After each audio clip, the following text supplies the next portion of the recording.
આજે મારો જન્મદિવસ છે, એના નિમિત્તે અમે ગૌસેવા કરેલી છે. તો આપણે જન્મદિવસ નિમિત્તે ગૌસેવા શું કરવી જોઈએ? ગૌસેવા એટલા માટે કરવી જોઈએ કે આજે આપણે આપણા ફેમિલી માટે તો આપણે જીવીએ છીએ, પણ આપણા પોતાના માટે શું કરીએ છીએ? આપણે કેક કાપીએ છીએ, બધી જગ્યાએ સેલિબ્રેશન કરવા જઈએ છીએ, પણ એ તો તમે તમારા મોજ શોખ માટે કર્યું. તમારા માટે શું કર્યું? તમારા જીવનના ઉદ્ધાર માટે તમે તમારા જન્મદિવસે કોઈ પુણ્યતિથિ નિમિત્તે તમારે ગૌસેવા કરવી જોઈએ. બસ મૂકી.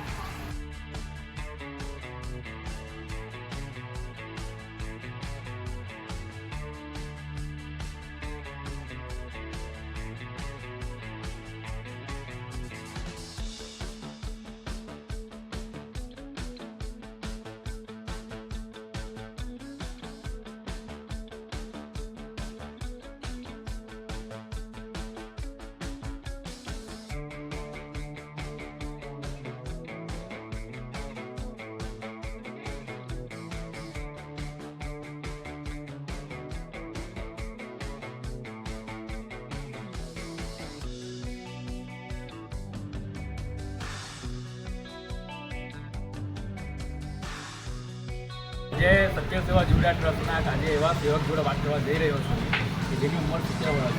આજે નિઃશુલ્ક પણ 365 દિવસ સવારે કાકાની હાજરી હોય છે. એવરી ડે એવરી ટાઈમ કોઈ દિવસ એમની નાની હોતી ગૌ સેવા માટે.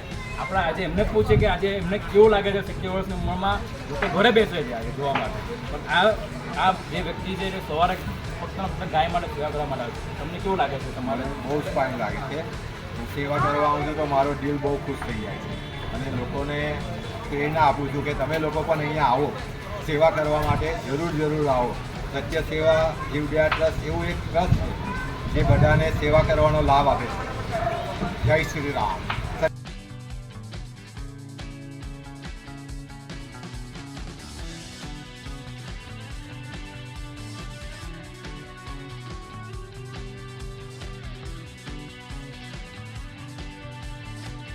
સત્ય સેવા જીવડા ટ્રસ્ટ અડાજણ સુરત આજે ફરી એકવાર રવિવારની સેવામાં સૌ આજે ભેગા રહ્યા છે.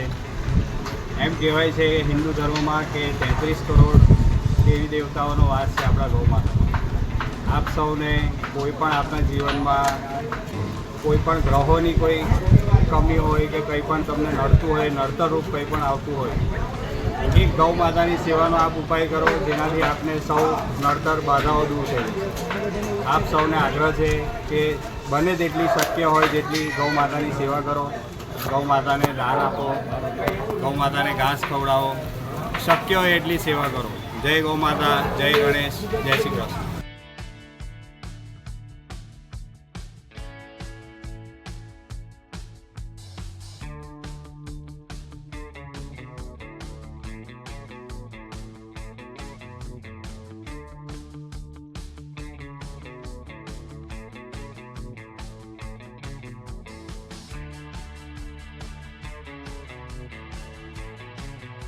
જય ગણેશ, જય શ્રી કૃષ્ણ.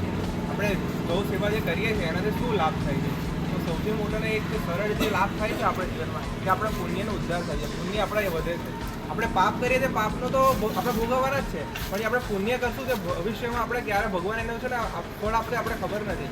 કોઈ મુસીબતમાં પડશું ભગવાન આપણે બહાર કાઢી નાખશે. તો આપણે જેટલા બને એટલા પુણ્ય કરવા જોઈએ. જેટલું જિંદગીમાં બને ને એટલા પુણ્ય કરવા જોઈએ. ગૌ સેવા છે, કોઈને દાન પુણ્ય છે, એ બધું કરવું જ જોઈએ. એટલે ગૌ સેવાનો સૌથી મોટો એક લાભ થાય છે આપણે પુણ્યની વૃદ્ધિ થાય છે. જય ગણેશ, જય ગૌ માતા, જય ગોપાલ.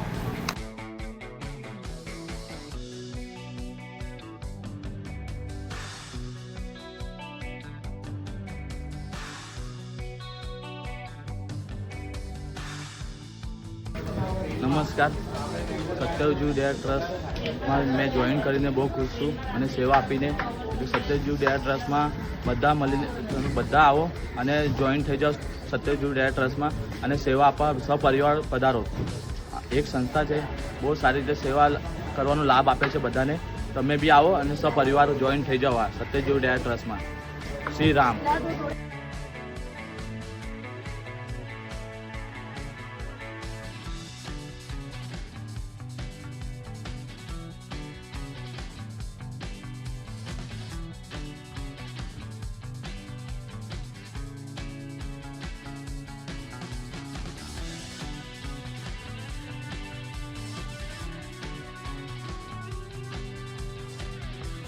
જય શ્રી કૃષ્ણ. હું સત્ય સેવા જીવડિયા ટ્રસ્ટનો એક સેવક છું.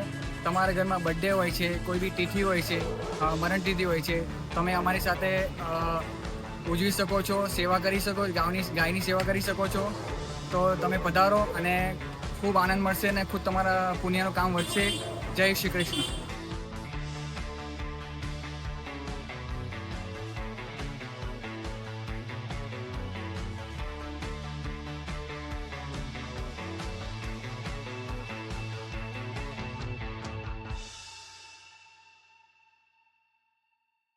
સેવા જીવડા ટ્રસ્ટનો હું એક સેવક. અમારી સંસ્થા 365 દિવસ ગૌ સેવાનું કાર્ય કરે છે. તમે પણ આવો, તમારો એક નાનકડો સમય ગાય માતાને એક નવું જીવન આપી શકે છે. એટલા માટે કહે છે કે એવરી ડે અમારી 365 દિવસ સેવા કાર્યરત છે. તમને જ્યારે સમય લાગે કે ભાઈ આજે મારે જવું છે સેવા કરવા, તમને ફોન કરો. રવિવાર હોય, સોમવાર હોય, વરસાદ હોય, શિયાળો હોય, ઉનાળો હોય, any time, every day, every time તમે જોડાવો. જેટલા બધા લોકો જોડાશો એટલું જ વધારે મોટું પુણ્યનું કામ થશે. અપેક્ષા બદલ જય ગૌ માતા, જય શ્રી રામ. હર હર મહાદેવ.